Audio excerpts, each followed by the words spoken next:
Section 151 of the Bharatiya Nyaya Samhita 2023 title as assaulting president, governor, etc. with intent to compel or restrain exercise of any lawful power.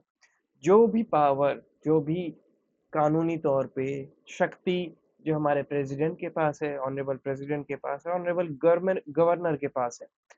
उसका misuse करने के लिए कोई व्यक्ति, कोई अपराधी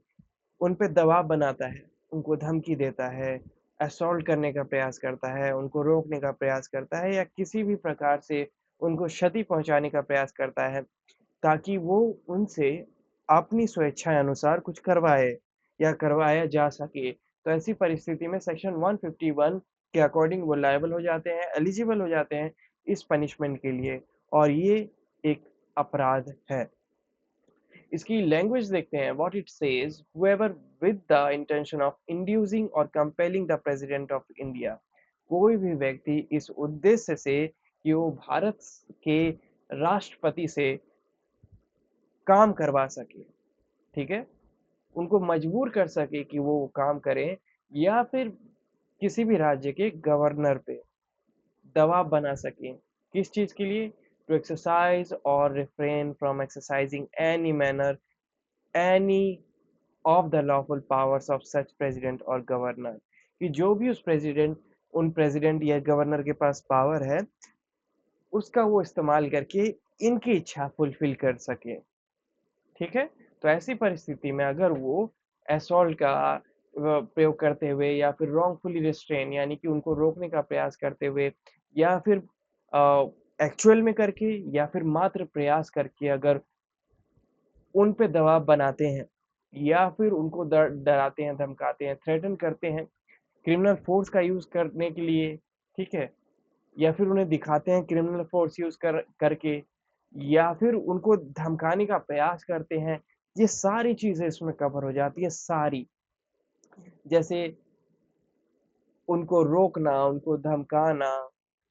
क्रिमिनल फोर्स का यूज करना, आपराधिक बल का प्रयोग करना या फिर आपराधिक बल का दिखाना या फिर प्रयास करना या एक्चुअल में करना या फिर एक्चुअल में थ्रेटन करना या थ्रेटन का प्रयास करना, सब यहाँ तक कवर हो जाता है। किसके लिए, किसको करता है, टू प्रेसिडेंट और गवर्नर इनको करता है। तो ऐसी परिस्थिति में उस व्यक्ति को कितनी पनिशमेंट मिलेगी, that person shall be punish with imprisonment of either description for a term which may extend to 7 years and shall also be liable to fine. तो ऐसी परिस्थिति में उस व्यक्ति को 7 साल तक की सजा मिल सकती है, साथ ही साथ उस पर फाइन भी लगेगा, फाइन भी इम्पोज होगा, वो फाइन भी उसको पे करना पड़ेगा। आई होप समझ में आया कि कोई भी व्यक्ति भारत के राष्ट्रपति या गवर्नर पे एक दबाव बनाने का प्रयास करता है, दबाव कैसे बनाता है, या तो उनको रोक के या फिर उनको धमका के थ्रेटन करके उनको मजबूर करने का प्रयास करता है, मजबूर करता है या फिर मजबूर करने का प्रयास करता है ताकि वो अपना कोई पावर यूज करते हुए इनके फेवर में कोई एक्ट करे जो कि कानूनी रूप से सही नहीं है। तो ऐसी परिस्थिति में उस व्यक्ति को जो भी ऐसा करता है उसको 7 साल तक की सजा मिल सकती है, साथ ही साथ उस पर फाइन भी इम्पोज होगा और वो फाइन भी उसको पे करना पड़ेगा and this is what section 151 is saying. अब इसको रीड आउट करके क्लोजेस दे देते हैं and in case if you have any doubt you can drop that doubt in comment section and I will give my best to answer that question. What section 151 says, assaulting president, governor, etc. with intent to compel or restrain exercise of any lawful power.